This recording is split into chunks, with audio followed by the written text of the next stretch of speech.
it's the other disciplines that sit around the project, the ones who are doing the environmental reports, the noise calculations, these other things that need to be done in terms of engaging with the communities, utilities, etc. There's so many other disciplines that aren't directly involved in the design of the project, but need to understand the latest design information. And they can all get that to the same place. And we're all working on the same thing, and it's very easy and visual.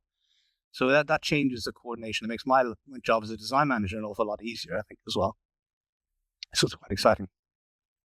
Yeah, and I think BIM's been one of the big revolutions, like you said, as a technological boost, because like a digital twin could be a LiDAR, a drone 3D model of an area, but what we can do with BIM and the products through Autodesk, and those really help you like see what's going on and actually look at the construction and the progress in the design day by day. And even for monitoring now, moving on from Excel to like online platforms where you have GIS-enabled, you not only have one type of data, but multiple types of data. So you're not restricted to the 6 sensors. And I think that kind of stuff really just gives people a bigger idea of what's going on. It's like your Apple Watch now. Before you had to go and get your heartbeat with a stethoscope, and now you have all your steps, your heartbeat, your blood oxygen, everything coming from one device. So you're fully aware. Place. Yeah. Exactly. Yeah. And that's what we try to do on the project. We've created that kind of a system on our project here. It's obviously tailored to the needs of our project. A web portal where we can get project management information about hours spent, resourcing, all of that, but then also design information and so on. So it's just a useful place. I come in the morning. That's the first thing I open up. We even have a little chat bot, which is a project-related GPT-based kind of specifically based with project information, so I can find out stuff about the project. It's all there in one place and just really easy to use. So it's very helpful. Yeah, but I think the chatbots, large language models specifically trained on your project data are still pretty helpful because they analyze stuff really, really well. Yep. I was playing around with GPT for advanced data analysis, and it was plotting stuff for me and analyzing like books.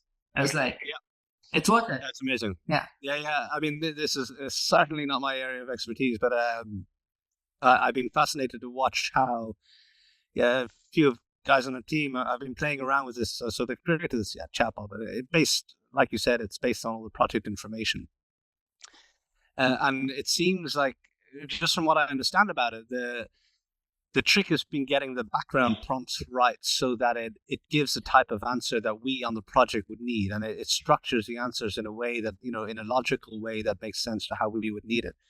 And I can see that now. If I ask a question, it builds an argument exactly in the way that I would want to build an argument if I have to go and answer a question from a client. So I can now get a question from a client in an email.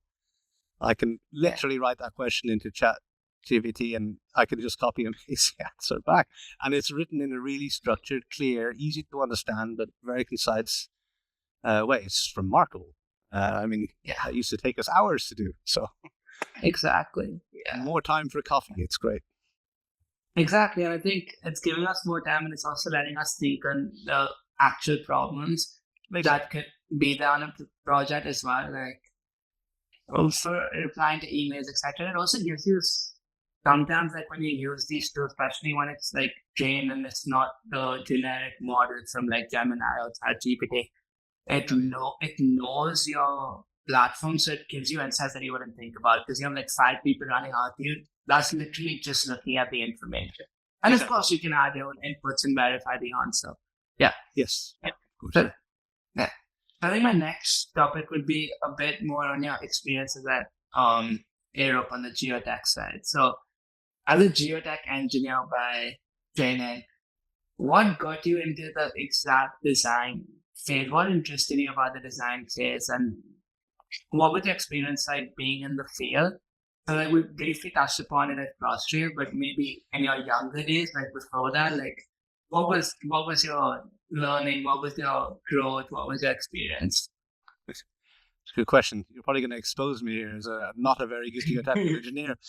I was pretty young still on CrossTrail, but what got me into it? I mean, I did always, for whatever reason, I always found geotechnical engineering, or at least I think I was good at it, or I got it at university. That always helps a little bit because you have a bit more confidence maybe with it.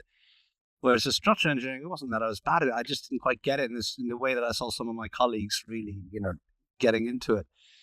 So, but it was almost more by chance. Well, when I graduated, I took a job in Spain with a construction company, with Ferrovial, the contractor, in their technical office, and it was in their geotechnical team. So that kind of work was doing a bit of design work on some projects, and also doing a bit of tendering work, trying to understand the maybe geotechnical risks associated with a project, so that they could understand that and build that into their bid for a project. But also a good bit of design work.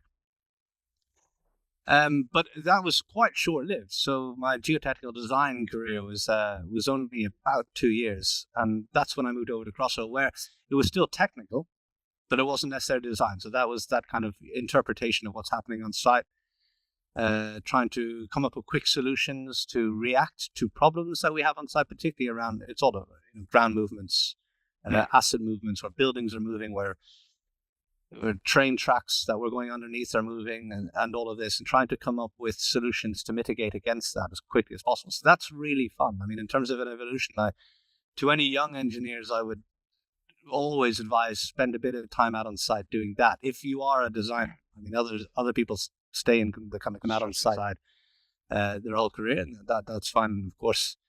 But for those who do go into design, I think the advantage of spending time on site and understanding how the construction impacts things, and how sometimes you need to react very quickly to problems or things that you didn't necessarily expect. I think that's a great skill to have, and just useful knowledge, because later on when you go back into the design house, you're looking at a project that's going to be built 10 years down the line.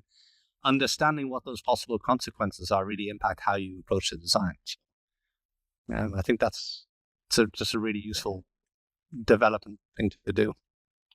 Yeah, and I think that's a really important advice, because like the first thing